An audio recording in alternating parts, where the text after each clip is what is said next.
الله الرحمن الرحيم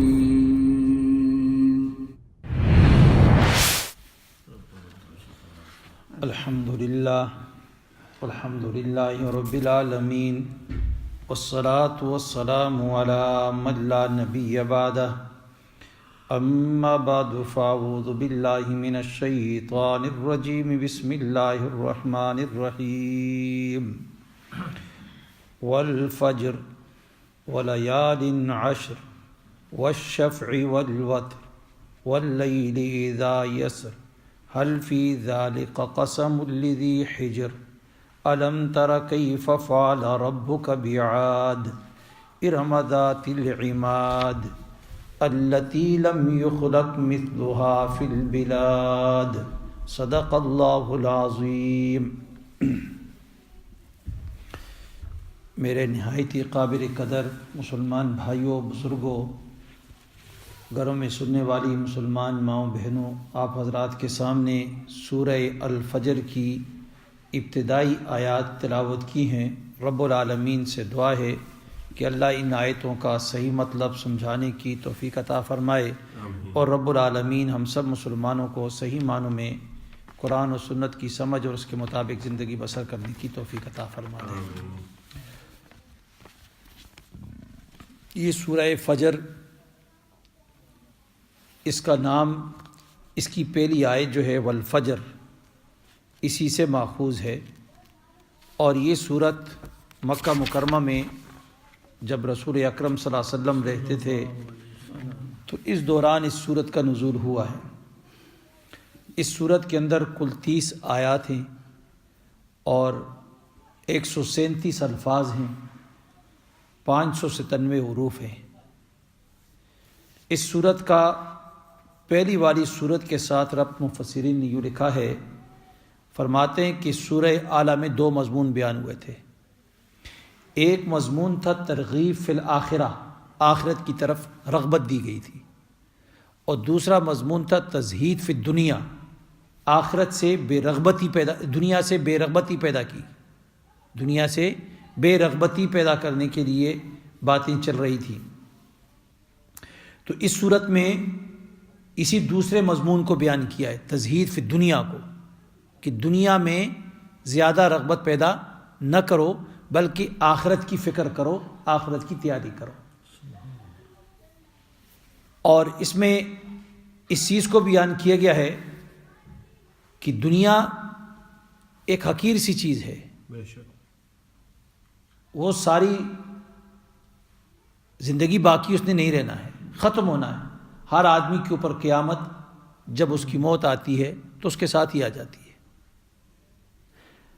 پھر یہ بھی فرمایا کہ دنیا میں بھی اللہ رب العالمین انسانوں کے اعمال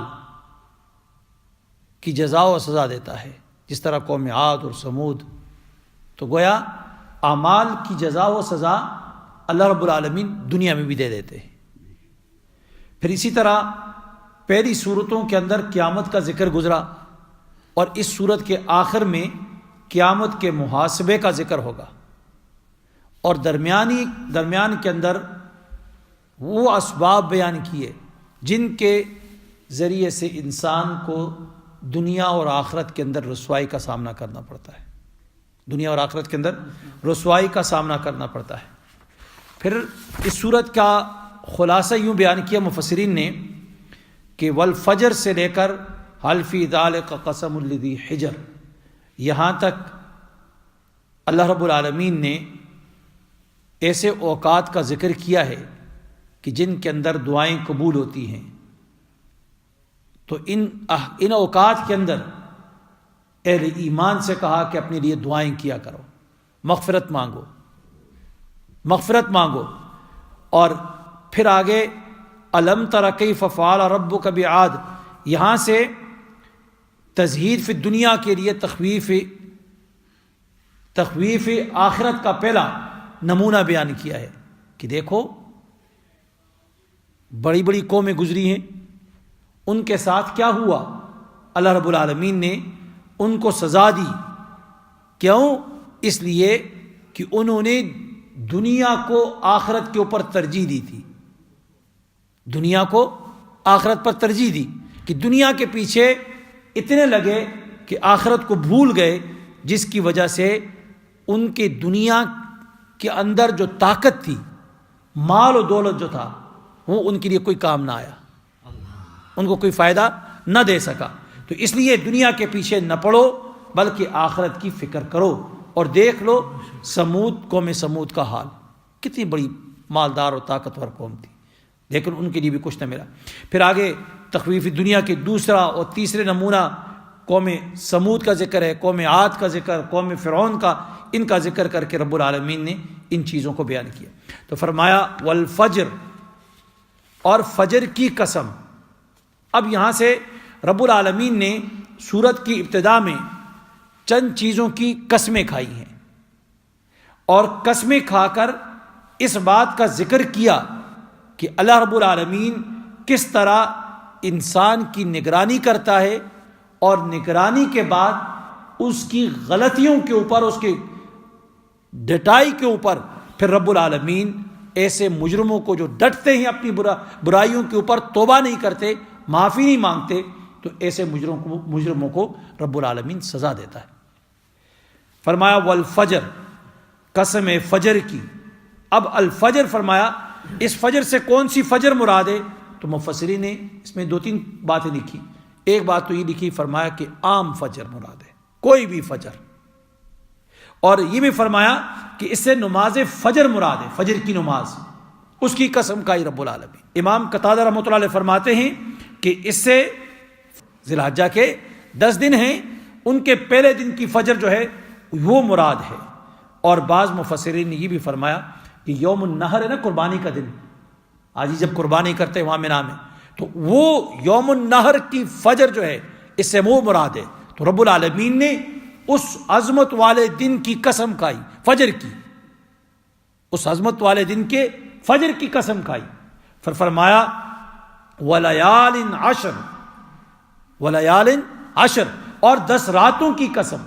اب یہاں پر ولیال تنوین لے کر کی، تنوین کا مطلب یہ ہے کہ یہ جو راتیں ہیں بڑی عظمت والی راتیں ہیں، عظیم الشان راتیں ہیں، بڑی باوقار راتیں ہیں، قدر والی راتیں ہیں۔ تو فرمایا ان راتوں کی قسم۔ حضرت اب یہ جو ولیال عشر، یہ 10 راتیں کون سی ہیں کہ جن کی رب العالمین قسمیں کھا رہے ہیں؟ کون سی 10 راتیں ہیں؟ تو حضرت عبداللہ ابن عباس نے فرماتے ہیں اس سے ذی الحجہ کی ابتدائی 10 راتیں مراد ہیں۔ ذی الحجہ کا مہینہ آتا ہے نا، اس کی ابتدائی 10 راتیں یہ مراد ہیں، اور یہ ابتدائی 10 دن ان کی راتوں کی قسم رب العالمین نے کھائی۔ اور یہ 10 راتیں اور دن جو حدیث میں آتا ہے، رسول اللہ صلی اللہ علیہ وسلم نے فرمایا کہ ان 10 دنوں کی جو عبادت ہے، یہ عبادت اللہ رب العالمین کو سب سے زیادہ افضل جو عبادت ہے دنوں کی، اللہ رب العالمین کے نزدیک یہ ہے، سبحان اللہ، یہ 10 دن جو ہے۔ اور فرمایا اس کے اندر جو رات کی جو عبادت ہوتی ہے، فرمایا ہر روز کی رات کی جو عبادت ہے یہ شب قدر کی رات کی عبادت کے برابر ہے، اور اس کے دن کا جو روزہ ہے وہ سال بھر کے روزے کے برابر ثواب اللہ رب العالمین۔ یعنی یہ 10 دن کتنی غفلت سے ہم گزار دیتے ہیں، لیکن یہ بڑے قیمتی دن ہیں، بڑے قیمتی دن ہیں۔ اور یہ دوسرا قول بھی یا امام ضحاک رحمۃ اللہ علیہ فرماتے ہیں، اس سے مراد کیا ہے؟ رمضان کا آخری عشرہ جو ہے وہ 10 دن مراد ہے، وہ 10 دن بھی فرمایا آخری 10 دن بڑے قیمتی دن ہیں۔ کیوں؟ اس لیے کہ اس کے اندر شب قدر ہے، شب قدر ہے، اور شب قدر بڑی عظمت والی رات، انا انزلناہ فی لیلۃ القدر وما ادراک ما لیلۃ القدر۔ لیلۃ القدر کے بارے میں آپ کو کیا معلوم، کیا کتنا جانتے ہیں اس کے بارے میں؟ لیلۃ القدر خیر من الف شہر، لیلۃ القدر، لیلۃ القدر جو خیر بہتر ہے، من الف شہر، 1000 مہینوں سے بہتر ہے، بڑی عظمت والی رات ہے۔ اور ان راتوں کے اندر جو آدمی کھڑے ہو کر عبادت کرتا ہے، تو فرمایا کہ ایمان کی حالت میں ثواب کی غرض سے کھڑے ہو کر اللہ کے سامنے عبادت کرتا ہے، تو اس کے سارے گناہ رب العالمین معاف فرما دیتے، غفر لہ ما تقدم من ذنبہ، سبحان اللہ، کہ سارے گناہوں کو معاف فرما دیتے۔ تو بڑی قیمتی راتیں۔ اور بعض مفسرین نے یہ بھی فرمایا محرم کا جو مہینہ ہے اس کے ابتدا کے 10 دن مراد ہیں، اور اس میں یوم عاشورہ بھی آتا ہے، یوم عاشور. اب یوم عاشورہ بھی آتا ہے, تو یہ 10 دن جو ہیں یہ بھی بڑے قیمتی دن ہیں. اور فرمایا حدیث میں آتا ہے کہ رمضان کے بعد, رمضان کے روزوں کے بعد سب سے جو افضل روزہ جو ہوتا ہے محرم کے جو 10 دن ہوتے ہیں ابتدائی, فرمایا ان دنوں کے اندر جو آدمی روزہ رکھتا ہے تو یہ سب سے افضل روزہ اس میں, سب سے افضل روزہ. اور فرمایا فرض نمازوں کے بعد سب سے افضل ترین جو عبادت ہے نماز کی وہ کون سی ہے؟ تہجد کی نماز ہے, تہجد کی نماز. تو فرمایا ولیال عشر, تو اس میں 3 قول آ گئے, یا ذی الحجہ کے مہینے کے 10 دن ابتدائی, یا رمضان کے آخری 10 دن, یا محرم کے مہینے کے پہلے 10 دن مراد ہے. تو یہ ہیں قیمتی دن, اتنے قیمتی عظیم الشان دن کہ رب العالمین نے اس کی قسم کھائی. پھر آگے فرمایا والشفع والوتر, والشفع اور جفت اور طاق کی قسم, والشفع والوتر, جفت اور طاق کی قسم. اب یہاں پر جفت اور طاق سے کیا مراد ہے؟ والشفع والوتر سے. تو مفسرین نے یہاں پر ایک قول تو یہ فرمایا کہ اس سے مراد نمازوں کی رکعتیں مراد ہیں. بعض نمازیں کیا ہیں؟ جفت ہیں, اور بعض طاق ہیں. جس طرح فجر کی 2 رکعتیں, مغرب کی کتنی آ گئی؟ 3 رکعتیں. تو فرمایا یہ ان نمازوں کی قسم کھائی رب العالمین نے. حدیث میں بھی آتا ہے اسی طرح کہ رسول اللہ علیہ وسلم نے فرمایا کہ اس سے شفع والوتر سے مراد کیا ہے؟ نمازیں مراد ہیں, نمازوں کی رکعتیں مراد ہیں. اور ایک دوسرا معنی بھی مفسرین نے یہاں پر کیا کہ شفع سے مراد کیا ہے؟ مخلوق. اس سے مراد کیا ہے؟ مخلوق. وتر سے مراد کیا ہے؟ اس سے مراد خالق اللہ, کہ وہ اکیلا ہے, وتر ہے, کوئی اس کا دوسرا نہیں ہے, اکیلا ہے, لم یلد ولم یولد. اب یہاں شفع سے مراد اگر مخلوق ہے تو مخلوق سے کیا مراد ہے؟ کہ فرمایا مفسرین نے کہ مخلوق کو جو پیدا کیا رب العالمین نے تو 2 جفت کر کے پیدا کیا ہے. دن کو پیدا کیا تو ساتھ کیا ہے؟ رات ہے. سورج ہے تو ساتھ کیا ہے؟ چاند کو پیدا کیا. اسی طرح رات دن, کسی طرح آسمان ہے تو زمین ہے. تو گویا یہ جو چیزیں ہیں جفت جفت ہیں, اور اس کے مقابلے میں خالق اللہ کی ذات ہے تو اکیلا ہے. اور بعض مفسرین بھی فرمایا کہ اس سے مراد مخلوق کے احوال ہیں, صفتیں جو ہیں مخلوق کی وہ مراد ہیں, احوال حالتیں جو مخلوق کے اوپر آتی ہیں اس کو بیان کیا. جس طرح یہاں مفسرین نے لکھا کہ احوال جو آتے ہیں اس کے ضد جو آتی ہے, جس طریقے سے ذلت ہے تو ذلت کے مقابلے میں کیا ہے؟ عزت ہے, عزت آتی ہے. زندگی ہے تو موت ہے, علم ہے, جہالت ہے, کمزوری ہے تو پھر کیا ہے؟ قوت آ جاتی ہے. اسی طرح بہت ساری اور دوسری چیزیں ہیں. اب اس کے مقابلے میں کیا ہے؟ صفات خداوندی آ گئی. تو گویا الشفع جو آ گیا وہ شفعی, اس سے مراد یہ انسانوں کے احوال آ گئے, اور وتر سے مراد کیا گیا؟ خدا کی صفتیں آ جاتی ہیں. خدا کی صفت, قدرت ہے تو کمزوری نہیں ہے, ایک ہی ہے, ایک ہی ہے. مخلوق میں کیا ہے؟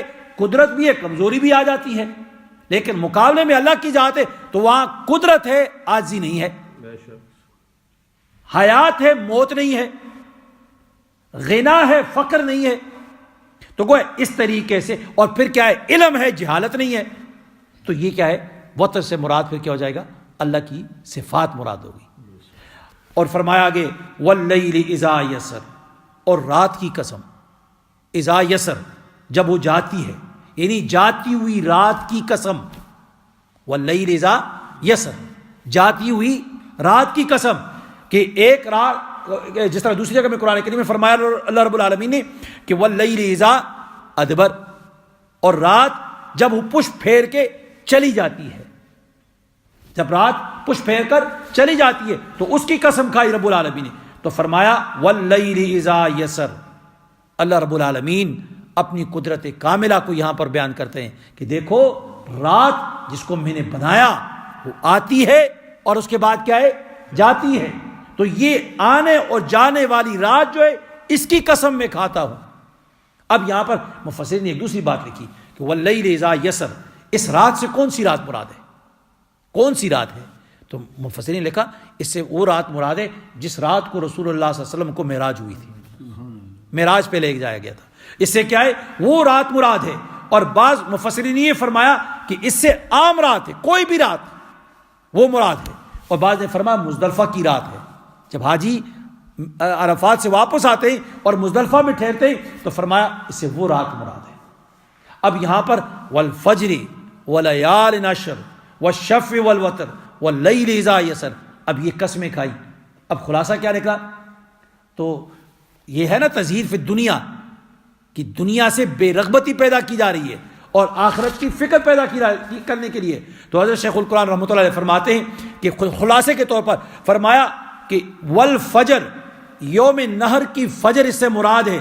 یہ شاہد ہے کہ مبارک دن ہے، بیت اللہ شریف میں جا کر وہاں پر حاضری دو اور اللہ رب العالمین کے سامنے عاجزی کرو اور اپنے گناہوں سے معافی مانگو، رب العالمین کے سامنے التجائیں کرو، تمہاری دعاؤں کو قبول کرے گا اور تمہیں معاف فرما دے گا۔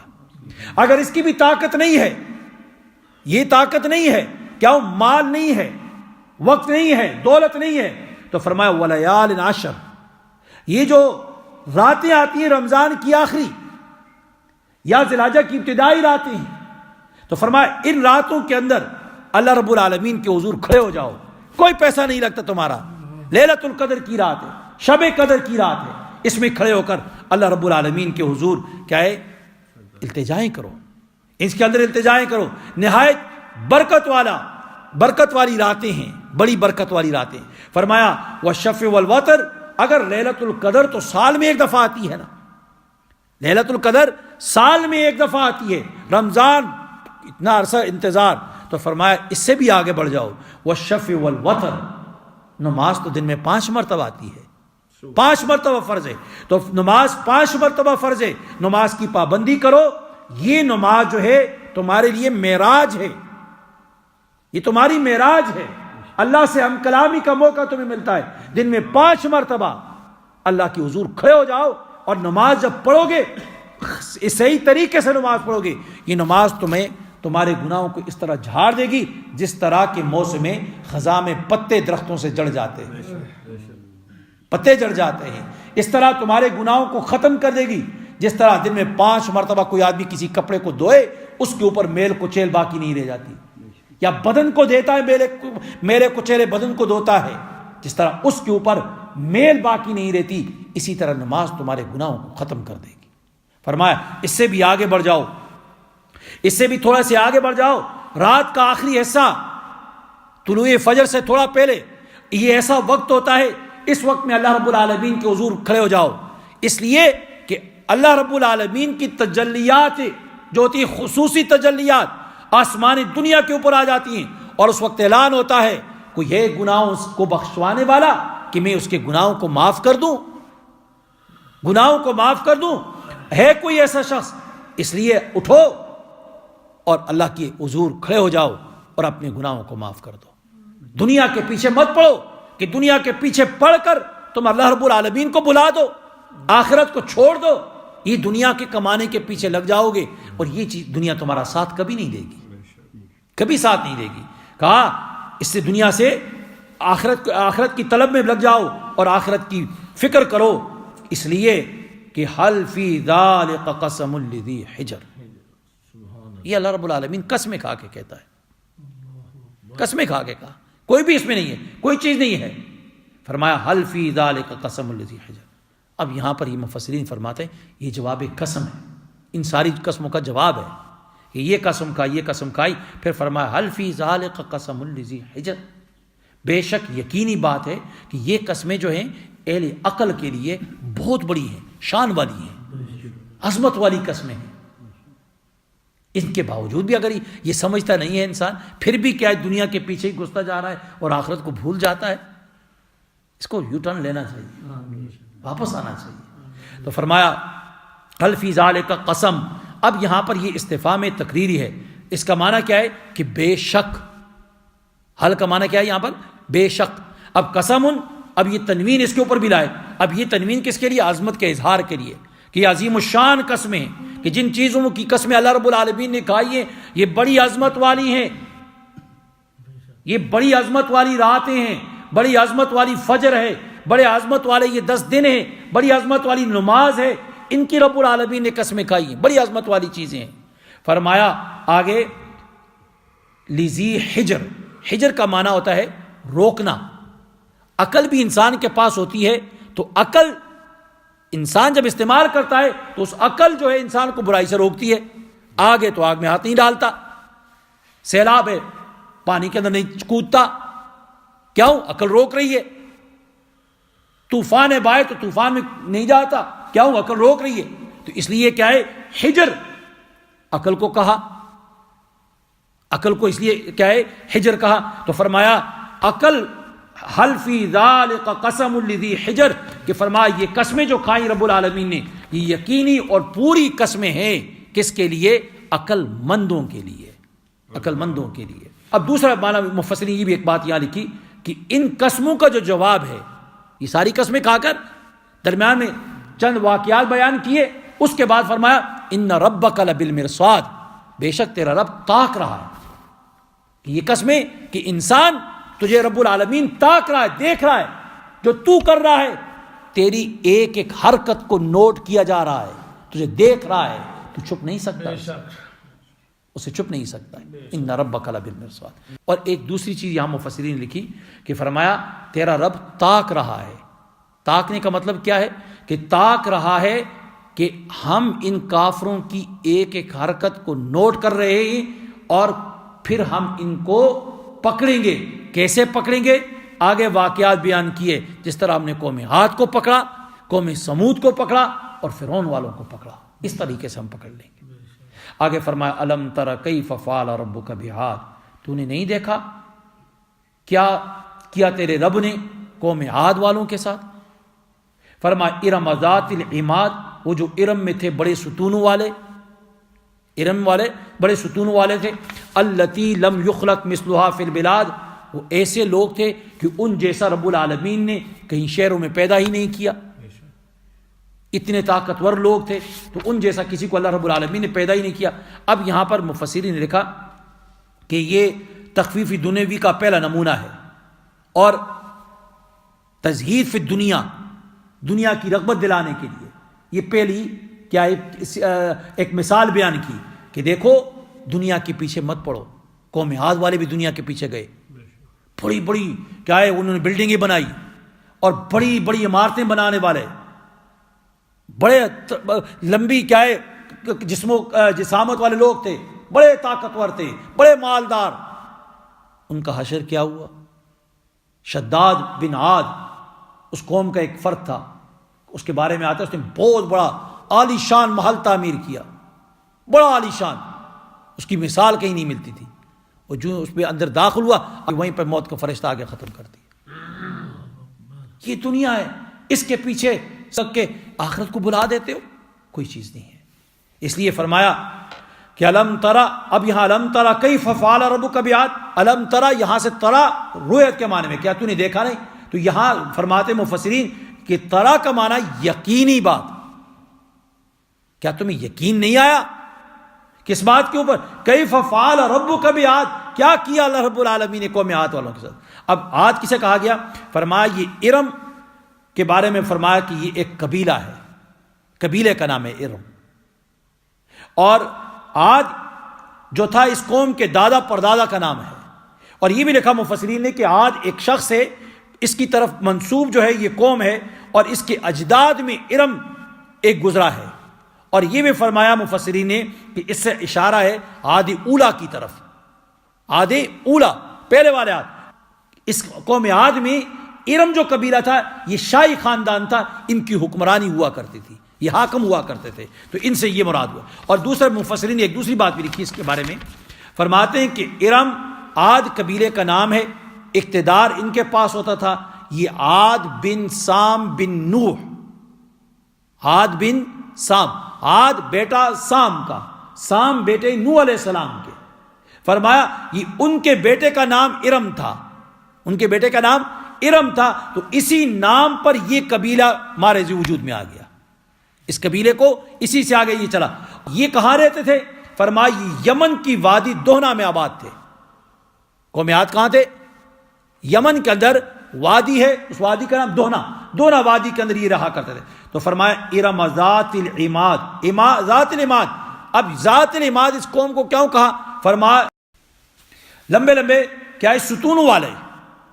اور تیسرا فرمایا کہ یہ جب بلڈنگیں بناتے بڑی اونچی بڑی بلڈنگیں بنایا کرتے تھے، بڑی مضبوط قسم کی. تو اس لیے رب العالمین ان کو کیا کہا؟ ارم ذات العماد. ذات العماد تھے بڑے ستونوں والے. کیسے تھے؟ التی لم یخلق مثلھا فی البلاد، کہ نہیں پیدا کیا اللہ نے مثلھا ان جیسے یا تو لمبے مضبوط، تو یا یہ کیسے طاقتور اتنے مالدار ایسی قوم کو اللہ رب العالمین نے کیا ہے کہیں پیدا نہیں کیا. تو کہا دیکھ لو ان کا حشر کیا ہوا. انہوں نے بغاوت کی، دنیا کے اندر پیچھے پڑے، آخرت کو چھوڑا، تو رب العالمین نے ان کو دنیا میں اس کیسی سزا دی، وہ فنا کر دیا. اللہ رب العالمین سے دعا ہے کہ اللہ ہم سے مسلمانوں کو دین اسلام پر استقامت نصیب فرمائے اور آخرت کی فکر نصیب فرما دے. دنیا کے اندر بے رغبتی پیدا فرما کر آخرت کے اندر رغبت نصیب فرمائے. اللہم صلی علی سیدنا محمد النبی وعلی آلہ وصحبہ بارک وسلم تسلیما.